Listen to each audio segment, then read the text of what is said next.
کل ہم نے تیسرے سپارے کا خلاصہ بیان کیا تھا. آج انشاءاللہ اور بھی مختصر کر کے چوتھے سپارے کا خلاصہ بیان کریں گے، کیونکہ کل ہمارے بہت سارے بھائی بالکل سو گئے.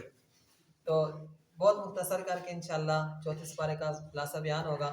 تو چوتھے سپارے کی شروع کے اندر اللہ رب العزت سب سے پہلے یہ بیان فرماتا ہے کہ لن تنالوا البر حتى تنفقوا مما تحبون، کہ اللہ کی راہ کے اندر سب سے جو محبوب چیز ہے وہ خرچ کرو.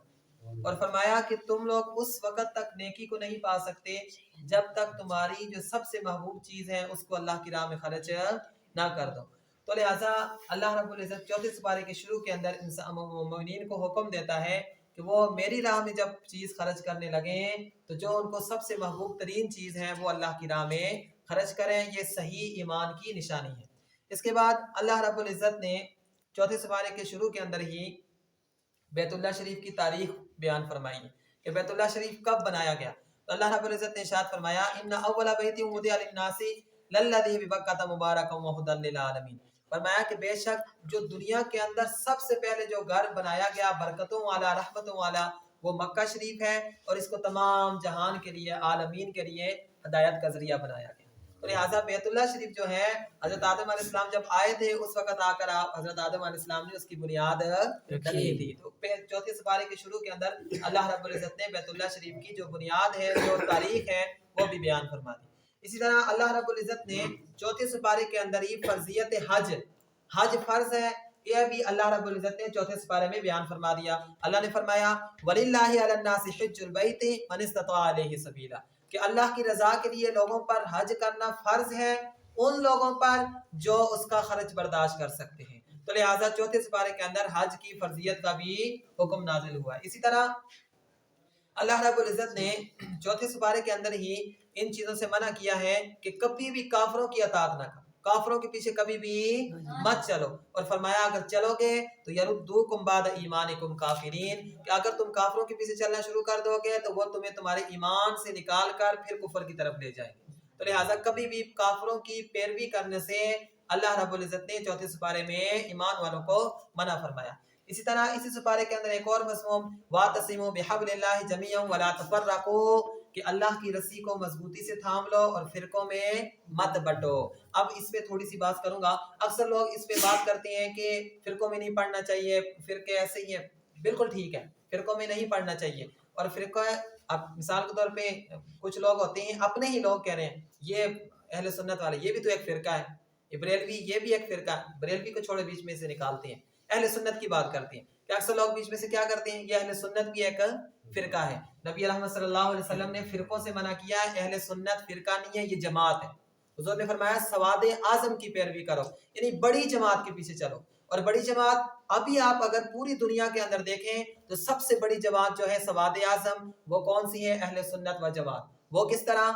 تمام حنفی، تمام مالکی، تمام شافی، تمام حنبلی سب ملا کر جن کے عقائد ایک ہیں، مسائل کے اندر تھوڑا بہت فرق ہے، عقائد سب کے ایک ہیں. یعنی حنبلیوں کے بھی، شافیوں کے بھی، مالکیوں کے بھی، حنفیوں کے بھی، سب کے عقائد ایک ہیں. سب کہتے ہیں کہ یا رسول اللہ صلی اللہ علیہ وسلم کہنا جائز ہے. سب کے نزدیک اللہ کے نبی قبروں کے اندر زندہ ہیں. تو سب کے عقائد یہ ہیں. ہاں مسائل کے اندر جو اختلاف ہے وہ صحابہ کے اندر بھی تھا. تو لہٰذا جو سواد اعظم ہے وہ اہل سنت و جماعت ہے، اور بہت بڑا گروپ ہے، بہت بڑی جماعت ہے. حضور نے فرمایا کہ میری امت کبھی بھی گمراہی پر اکٹھی نہیں ہوگی. اور شکر الحمدللہ اہل سنت و جماعت جو ہیں وہ گمراہی پر اکٹھے اب ان سے جو الگ ہوتے جا رہے ہیں، اہل حدیث الگ ہو گئے، دوسرا فرقہ الگ ہو گیا، توحیدی الگ ہو گئے، جنہوں نے دین کے اندر تحریفات شروع کر دی. یعنی اہل سنت کے پوری جماعت کا جو عقیدہ ہے ان کے خلاف اگر کوئی کرتا ہے تو وہ اہل سنت سے خارج ہے، وہ ایک فرقہ بن گیا. تو اللہ رب العزت نے ارشاد فرمایا وَاعْتَصِمُوا بِحَبْلِ، اس پہ بہت بڑی بات ہے لیکن میں اتنا سمجھا رہا ہوں کہ الحمدللہ اہل سنت و جماعت یہ سواد اعظم ہے، یہ فرقہ نہیں ہے. تو یہ جماعت ہے، اس کے اوپر چلنا، اس کے پیچھے چلنا یہ ہمارے لیے نجات کا باعث ہے. تو ولا تفرقوا، فرقوں میں مت بٹو. اور کوئی بندہ یہ کہے کہ فرقے نہیں بننے، فرقے بننے ہیں. رسول اللہ صلی اللہ علیہ وسلم کی حدیث مبارکہ حضور نے فرمایا تھا کہ بنی اسرائیل میں 72 فرقے بنے تھے اور میری امت میں 73 بنیں گے. اور فرمایا کہ ایک جو ہے وہ جنت میں جائے گا اور سب کے سب جہنم میں جائیں گے. صحابہ نے پوچھا نشانی کیا ہے؟ ما انا علیہ واصحابی، فرمایا جس پر میں اور میرے صحابہ ہیں جس طریقے پر میں اور میرے صحابہ ہیں، جو اس طریقے پر چلنے والے ہیں وہ جنت میں جائیں گے، اس کے علاوہ سارے۔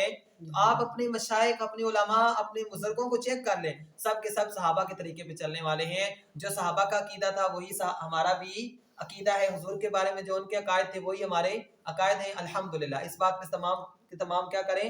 شکر ادا کریں۔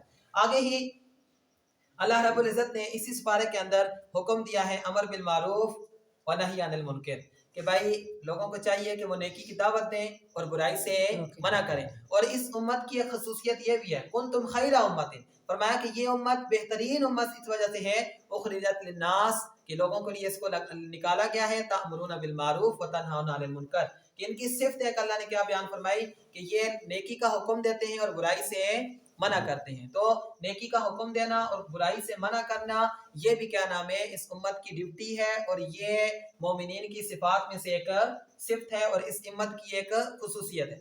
اسی طرح اسی سپارے کے اندر اللہ رب العزت نے کفار کی جو مسلمانوں سے دشمنی ہے اور ان سے دوستی کرنے کی جو ممانعت ہے، اللہ رب العزت نے وہ بھی بیان فرما دی۔ فرمایا کہ ہاں انتم اولئک تحبونہم ولا یحبونکم، کہ تم ان لوگوں سے محبت کرتے ہو، یہ تم میں سے بالکل بھی محبت نہیں کرتے۔ کبھی کبھی مسلمانوں کے دل پگھل جاتے ہیں، وہ کافر بھی ہماری طرح انسان ہے، تو فرمایا کہ تم ان سے محبت کرتے ہو، یہ تم سے بالکل بھی محبت نہیں کرتے۔ اور فرمایا کہ اللہ رب العزت ارشاد فرمایا تؤمنون بالکتاب کلہ، حالانکہ تم تو ساری کتابوں پر ایمان رکھتے ہو، تورات پر، انجیل پر، ہمارا سب کتابوں پر ایمان ہے، ان کا صرف اپنی ایک کتاب پر ایمان ہوتا ہے، اس کے علاوہ ساری کتابوں کا انکار کرتے ہیں۔ ٹھیک ہے، اسی طرح فرمایا وَإِذَا لَقُوكُمْ قَالُوا آمَنَّا، جب یہ تم سے ملتے ہیں تو کہتے ہیں ہم ایمان والے۔ اور فرمایا کہ وَإِذَا خَلَوْا عَدُّوا عَلَيْكُمُ الْأَنَامِنَ مِنَ الْغَيْظِ، فرماتے ہیں کہ جب اللہ نے فرمایا کہ جب یہ تم سے جدا آتے ہیں نا تو اس وقت یہ غصے کی وجہ سے اپنی انگلیاں چباتے ہیں، یعنی ان کو مسلمانوں پر اتنی نفرت اور اتنا غصہ ہے کہ یہ مسلمانوں کے پیچھے کیا کرتے ہیں، اپنی غصے کی وجہ سے انگلیاں چھپاتے ہیں۔ تو اللہ نے فرمایا کل، ان کو اعلان کر دو، موتوا بغیظکم، اپنے غصے کی جلن کی وجہ سے مر جاؤ۔ اور فرمایا ان اللہ علیم بذات الصدور، بے شک اللہ تعالیٰ دلوں کے راز بھی جانتا ہے۔ تو اس آیات چوتھے سپارے کے اندر اللہ رب العزت نے یہ جو کافروں کی مسلمانوں سے دشمنی ہے وہ بیان فرمائی۔ کبھی بھی کافر جو ہیں مسلمانوں کے دوست نہیں بن سکتے۔ کل بھی ہم نے پڑھا تھا، پرسوں بھی پڑھا تھا، آج پھر ایک آیت مبارکہ آ گئی۔ اسی طرح اللہ رب العزت نے اسی سپارے کے اندر غزوہ احد کا جو ہے تفصیلاً ذکر آیا ہے۔ ہم بس اتنا آپ کو بتا دیتے ہیں کہ چوتھے سپارے کے اندر اگر کسی نے غزوہ احد کے بارے میں دیکھنا ہے، پڑھنا ہے، اس کی تفسیر پڑھنی ہے تو وہ چوتھا سپارہ نکالیں، اس کے اندر بہت ساری آیات ہیں جس کے اندر غزوہ احد کا ذکر ہے۔ تفسیر نکالیں تو تفسیر کے اندر پوری کی پوری غزوہ احد کا جو واقعہ ہے وہ بھی ذکر آ جائے گا۔ تو لہٰذا اتنا معلوم ہونا چاہیے کہ چوتھے سپارے کے اندر غزوہ احد کا ذکر ہے۔ اسی طرح اسی سپارے کے اندر اللہ رب العزت نے سود سے منع کیا ہے، پیچھے بھی پڑھ لیا ہم نے 2 مرتبہ، تیسری مرتبہ پھر آ گیا۔ اللہ رب العزت نے ارشاد فرمایا یا ایھا الذین آمنوا لا تأکلوا الربا اضعافا مضاعفا، کہ اے ایمان والو سود نہ کھاؤ دگنا چگنا کر کے۔